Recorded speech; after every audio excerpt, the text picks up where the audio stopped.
Patrick is the second speaker. He is a community mobilization expert with extensive experience working with urban slum. He is going to present us the Mukuru Integrated Development Plan. Please, Patrick, can you share So, with buenos us tardes, everyone. My name is Patrick Njoroge, and I work with Akiba Mashinani Trust, Muungano na Vijiji, and I'm going to take you through our project that we have here in Kenya. That is going on in one of the informal settlements in Nairobi called Mukuru. So probably just to start is that I can start by probably giving a profile of the area, and this is a profile that was this profile we got from undertaking 100% GIS mapping, numbering of the structures there, numbering of all the services in the informal settlement. Mukuru is not very far from, it's just within Nairobi, so it's like 3 kilometers from the CBD. Mukuru has 561,000 households, and these are households of a population of about 400,000. You go to Mukuru, you'll find housing density of up to 240 households per acre. Mukuru is very vibrant, also regardless of the challenges it's facing. We have a $70 million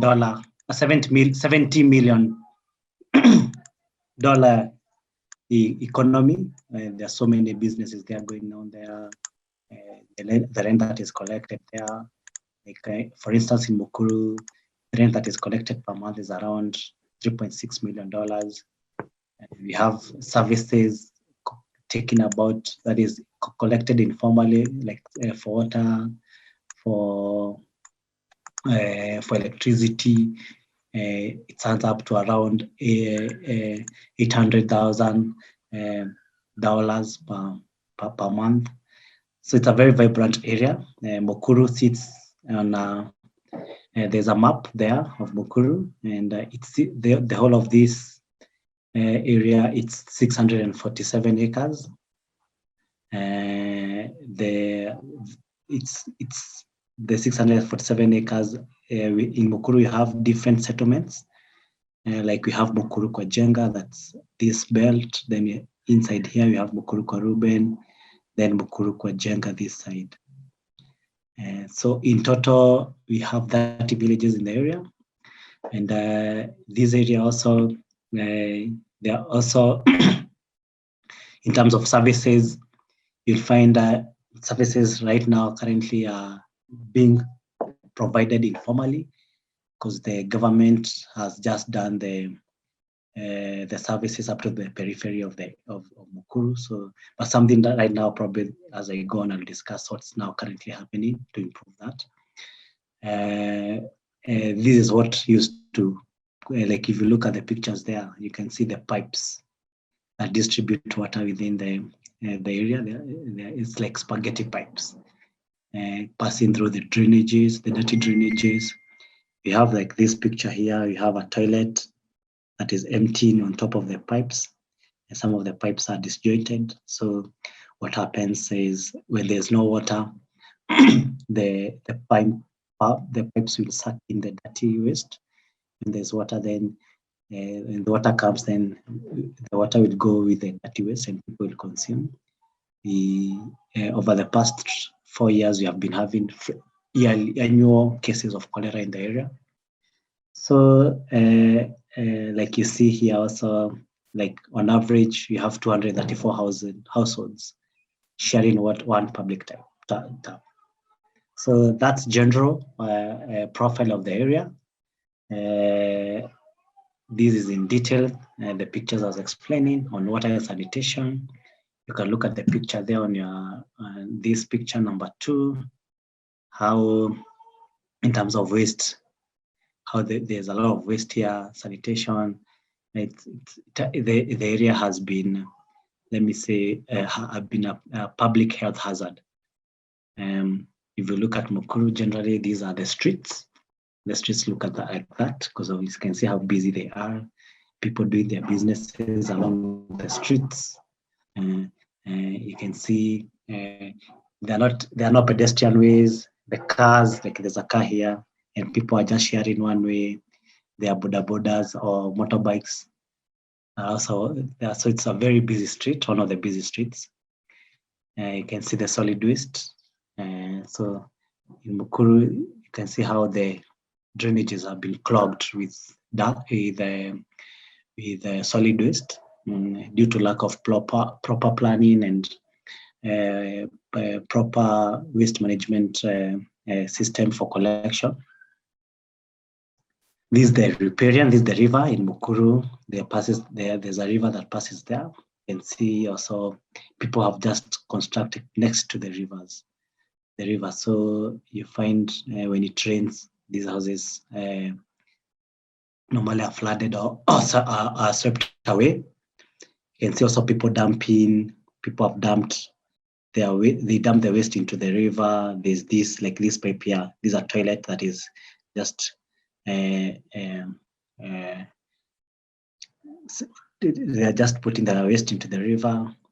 So generally that's an area view of how the area is packed.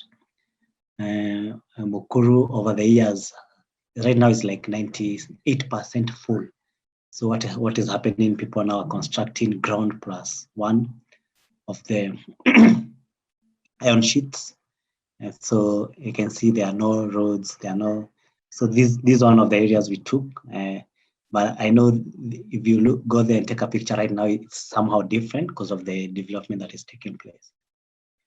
In Mukuru, then we have a lot of informal school. The 100,000, we have around 90,000 school-going children who attend the 185 informal schools.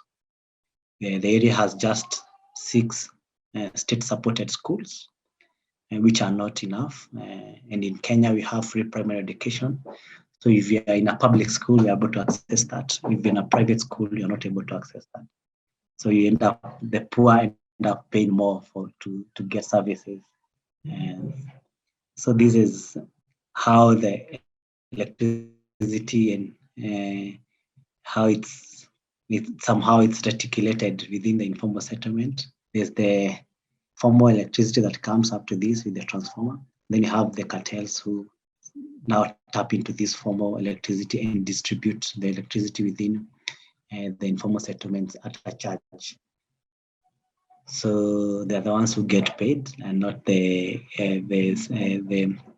Kenya Power, which is a government utility in charge of electricity in Kenya.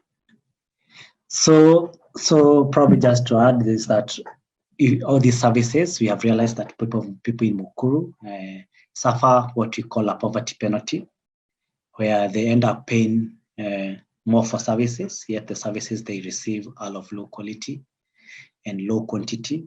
So if you look at the water, how the water is, the water they are taking from these pipes,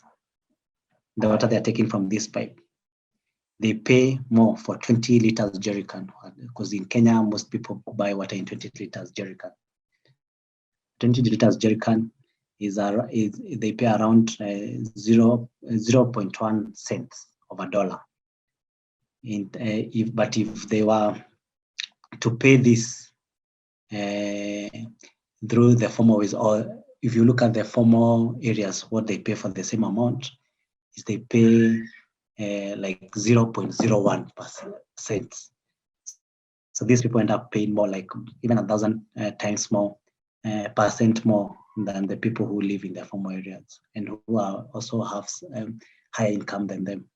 In terms of schools, you have seen they go to schools that are private, so they have to pay because they cannot access the government public schools. So in that area, people have been suffering from that poverty penalty. You have seen the electricity. They get these illegal connections that end up burning their houses, end up losing lives, property. So the people there suffer from that poverty penalty. And now, because we have been working in Mukuru for a very long time, after we did this research, we understood what is happening in Mukuru, and the research, this research started in 2014. We had two areas we are looking at. The first area is access to services, and the second research was looking at the unlocking the poverty penalty. And this research informed us and helped us be able to intervene in the area. And this is what brought the Mukuru SPA, because after we got the results of the research, we shared that with government, and we really pushed them to really intervene in the area. And in August 2017, they gazetted Mukuru as a special planning area. So in Kenya, we have like Nairobi, which is the capital city. We have county governments, and Nairobi is one of the county government. We have 47 of them. So Nairobi gazetted Mukuru because they have that power, which is anchored in the constitution. They can gazette an area as a special planning area if such an area is experiencing unique development challenges and opportunities. And Mukuru is an area that have those challenges, but also have the opportunities to be better. So after the declaration, what happened is that the first one of the approach we are using is a multidisciplinary approach to look at, I think we had like 4 approaches. First is the multidisciplinary approach. The second one is the integrated approach.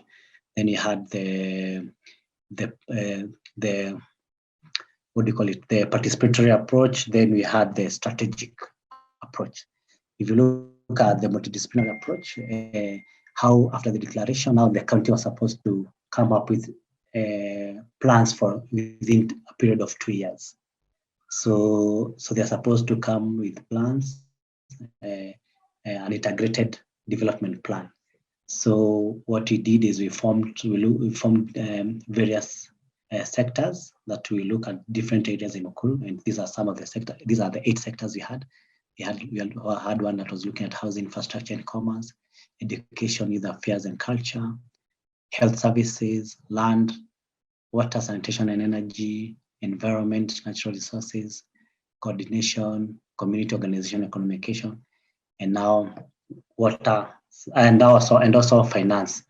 Finance looks at how are you able to finance the plans that you come up with. So we were able to form consortium and form composed of organizations that have the expertise coming from in those different thematic areas. And we had 46 organizations that are now distributed in those consortium. So also one of the areas we are, probably before I go on, is that every consortium was supposed to come up with, look at the prevailing situation analysis in each thematic area, and also come up with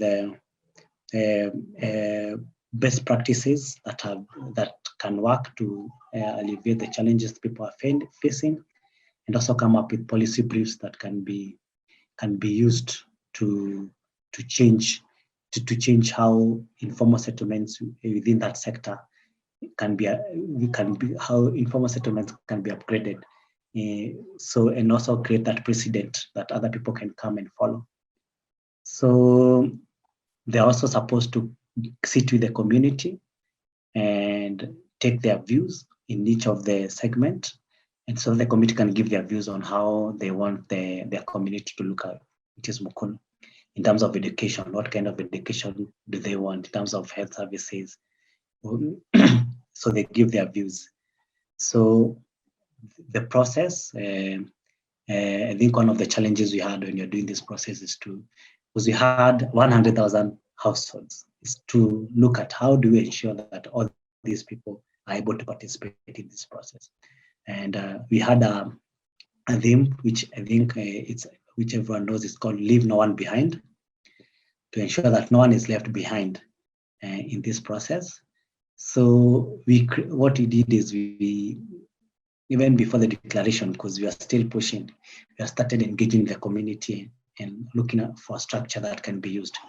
And this is one of the structures. This is a structure that we used to make sure that we reach out to everyone in the area.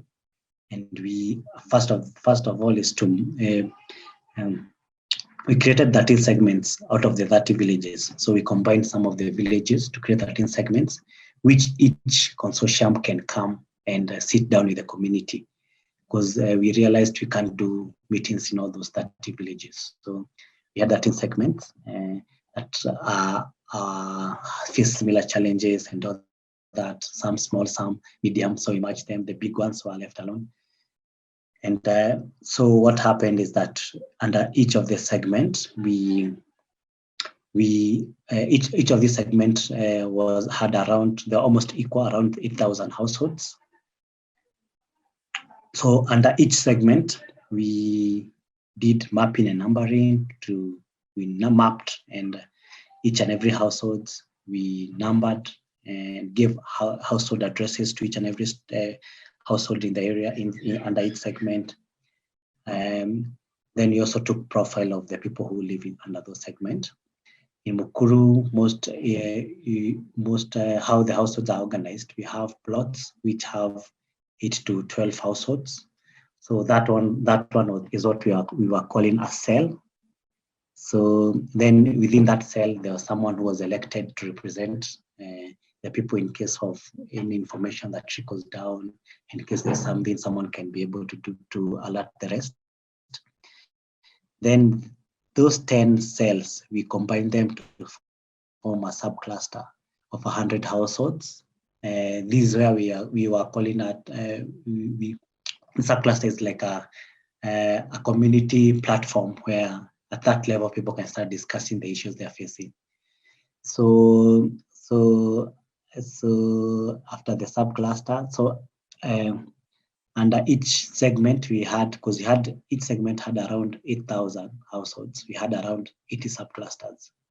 So what happened is that each subcluster, if you are having a meeting on water, sanitation, and energy, each subcluster will come together, discuss in terms of water, sanitation, what are the issues, what do you want, what kind of interventions do you want as the community in terms of sanitation or toilets, what kind of toilets do you want, at what level. They come up with the short-term intervention, medium and long-term. So they're able to discuss there. Then they elect one person at that subcluster level who comes and represent them at the segment level, which is now the consultative forum.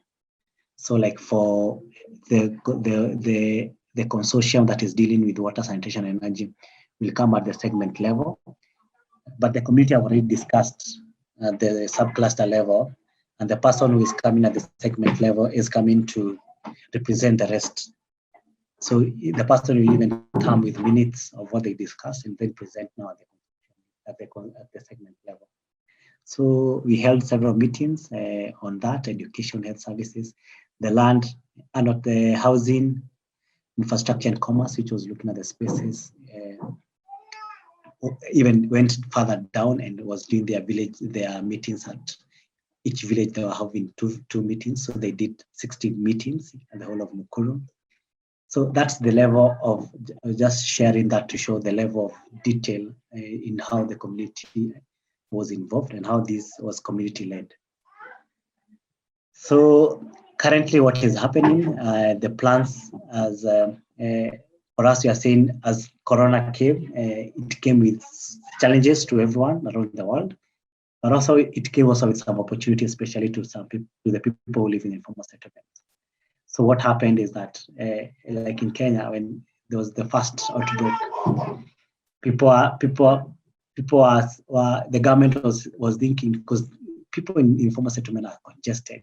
If there's an infection there, everyone in the area will get it, the whole city will get it. So the government really started moving fast. And one of the areas they started now looking at the different informal settlements and the plans that they have. And luckily Mukuru, because we are developing this plan, they adopted the plan and said they are going to start implementing the plan in Mukuru. So this year, during the Corona time, that's when they have started doing the infrastructure development. The community had proposed roads. So these are some of the areas. The community digging the roads, because also in the infrastructure development, also the community is heavily involved. During this period, the government have employed around 4,000 youths and women in the area to do most of this casual work. These are some of the roads that have been complete, like this one. You can see now you have kids now playing on the roads, because initially, actually this area is the picture that I was showing you. Yeah, the houses were congested and there was no space. So if you go there right now, you'll find it's a different area. So we have now kids even playing on the roads, because now they're getting more space to play on. And they have kids even now. If I go there, you find people with bikes, kids with bikes. I had never seen kids with bikes in Mukuru, but now when I go there, because there's space. These are some of the water. Government has dug 8 boreholes as proposed in the plan. And these are some of the water tanks in the area where people right now currently are getting free water. Because of the challenges of Corona, their livelihoods have been affected, and especially those people who are casual laborers, and most of them live in informal settlements. So currently people are getting free water in the informal settlement. And before now, the government is able to finalize, because also they are laying sewer, as they're doing the roads, they're laying the water infrastructure, they're laying the sewer. And this is a launch of a hospital. This is the president, Kenyan president, and has taken the plans, and has adopted the plans. And Mukuru is one of his pet projects. He visits there actually, especially during the Corona period. He was going there almost every week to look at the progress that is happening. Here they were launching a level 3 hospital in one of the areas that he had proposed. And I think also there's also another area, so they are also doing the same. So a lot is going on after currently right now, a lot of roads are being constructed, sewer is being laid.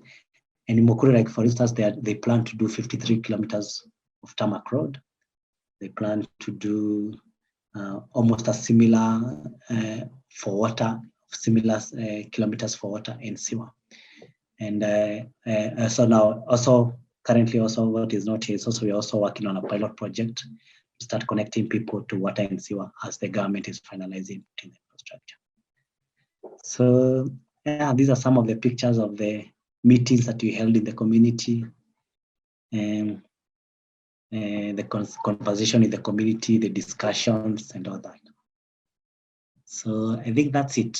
Muchas gracias. Thank you very much. Thank you very much. It was very, very interesting presentation. What are the greatest difficulties of working in a consortium? Yeah, consortium. So yeah, I think one of the challenges is that when you especially when we started the project and we formed the consortium, when we were recruiting the organization, the first thing they came to ask us is, what's the budget like? Do you have a budget? We told them we don't have any money. So we told them each consortium is gonna mobilize their own resources for the activities they will undertake, whether it's collecting research, whether it's paying for the people who are salaries for the people who will be involved, whether it's for the community participation. So each consortium was mobilizing their own resources. And at that time, I know there are some organizations that left and they found there's no money. There are some organizations that left when they found there's no money. I think also one of the challenges we had at the beginning for those who are there is also trying to make sure people are at the same level. In the beginning, it was difficult, people to understand the vision, because you're bringing people who have not sometimes worked at that scale. Like this informal settlement, I think is one of the, if not, is the biggest informal settlement upgrade happening in the world. So I think working at that level also to some point, they didn't see the vision, they didn't understand. So it took some teething here and there, people going off and off, but with persistence, being patient with people, for understanding. People have different levels of understanding, and being patient, explaining to them more and more. I think with time, everyone now understood the vision, but as you said, it's not easy to start with. Okay. I think also the other thing probably to mention is the community work also. It took a lot of time. Like before each consortium came to Mukuru to get the views from the community, we were there for like 2 years, preparing the community. The special planning area is coming. This is what it entails, creating that awareness, ensuring people are able to participate and are aware of what they are participating about. So yeah, and also that I think the component that actually took a lot of resources is that the community organization and coordination. That one is the one that actually took a lot of time and money. Thank you very much. There are other questions? Okay, thank you very much, Patrick. Patrick, it's a really, really interesting presentation and interesting work. Then we are going to pass to the next speaker. Thank you very much, Patrick.